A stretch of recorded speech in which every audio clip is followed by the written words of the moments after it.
बिस्मिल्लाहिर्रहमानिर्रहीम। अस्सलाम वालेकुम। आप देख रहे हैं 1 बाय 1 न्यूज़ HD। खबर शामिल करते हैं तारिक महमूद से। फैसलाबाद प्रेस क्लब में एडिटर कौंसल डिवीज़न के सदर पीर अली मारूफ कुरैशी की तरफ से Rana Sajjad Mustafai bureau chief MM5 TV council member press club के बेटे की विलादत की खुशी में सहाफ़ियों को मिठाई तकसीम की गई।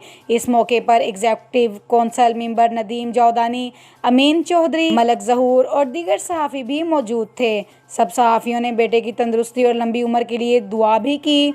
अपडेट कर रहे हैं फैसलाबाद प्रेस क्लब से तारिक महमूद कंबो। फैसलाबाद प्रेस क्लब में एडिटर्स कौंसल डिवीज़न की सदर पीर अली मारूफ कुरैशी की तरफ से Rana Sajjad Mustafai bureau chief MM5 TV council member press club के बेटे की विलादत की खुशी में सहाफ़ियों को मिठाई तकसीम की गई। मज़ीद खबरों के लिए देखते रहिएगा हमारा अपना चैनल 1 बाय 1 न्यूज़ HD। ताज़ा तरीन अपलोड्स की नोटिफिकेशन हासिल करने के लिए हमारे चैनल को सब्सक्राइब करें और साथ में दिए गए घंटी के निशान को दबाना ना